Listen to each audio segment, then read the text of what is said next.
विशेषकर धर्मशाला ये गोटे दुखदायक घटना जे जड़े सरकारी अधिकारी और बीडीओ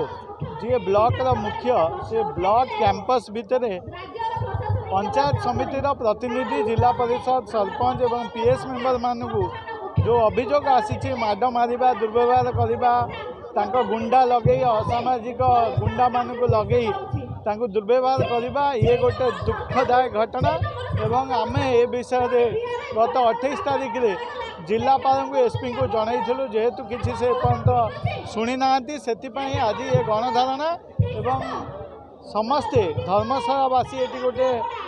जड़े सरकारी ऑफिसर जड़े सरकारी संस्था भितर जो मान को सांगे नहीं टीम मेंबर को दुर्व्यवहार देखा गोटे बड़ा निंदनीय घटना। धर्मशाला विगत किछि दिन हम जो भाव में अशांतिकर परिस्थिति सृष्टि होती आईन श्रृंखला विपर्यस्त होती साधारण लोक न्याय मिलूना जो भाव में मिथ्या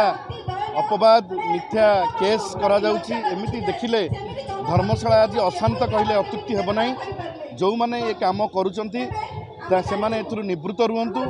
अन्याय अनीति विरुद्ध रे आज आम ये पहुँचीचु एवं जो भाई भाव में कल्पतरु दास जी सारा ओडिशार नेता थिले केवल धर्मशाला नुह से सारा ओडिशा पाई काम करछंती सारा ओडिशार विजु जनता दल सारा ओडिशार आज बुद्धिजीवी माने चिंतित तांकर स्टैच्यू उपर जो भाई भाव में गेरुआ कपड़ारे मुह को बांधि दिगला याठू बड़ दुखद घटना आउ किछि नाही मुझे तीव्र भाव में निंदा करुच्ची। लोकप्रतिनिधि मानू गणतंत्र व्यवस्था अनुसार सम्मान देवार आवश्यकता रही।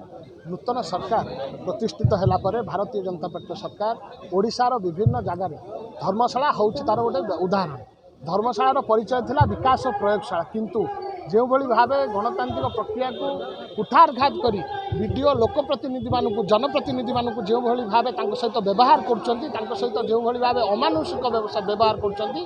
विरुद्ध में विजु जनता दलर आज तीव्र प्रतिक्रिया प्रकाश पाई। आगामी दिन में जदि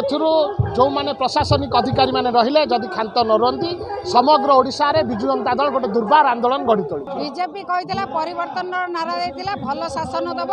लोक को भल सम्मान दब एवं जो लोकप्रतिनिधि मैंने सुरक्षित नुहति लोकप्रतिनिधि मान अपदस्थ अपमानित कर ब्लॉक रे जड़े बीडीओ सरकार हाथ बारी से गुंडागिरी दादागिरी कर विजु जनता दल बरदास्त करना प्रतिवादर स्वर आज उठी निश्चित भाव में प्रतिवादर स्वर समस्त साधारण लोक पाक जहाँ भी अभियोग आसी गणमाध्यम शुणुची मु तो देखनी जानी किंतु अभियोग मु खंडन करुँची सेमती किसी ना मो सरकारी कार्यक्रम व्यस्त थी मोर ऑफिसर वर्क में आमर समस्या आसी देखा कली जहाँ भी अभियोग आसी से सबू से कलेक्टर को देखा कर एसपी को देखा कर my collector is my authority collector madam जहाँ निर्देश देवे जो अनुसार काम हम मुझे अनुसार काम करी एवं जहाँ जो पेमेंट व्यवहार कथबार्ता कराऊँगी से गुड़ा अंडर ऑडिट अच्छी कलेक्टर मैडम को लिखिं आम प्रोसेस फॉलो करके पेमेंट करूँ।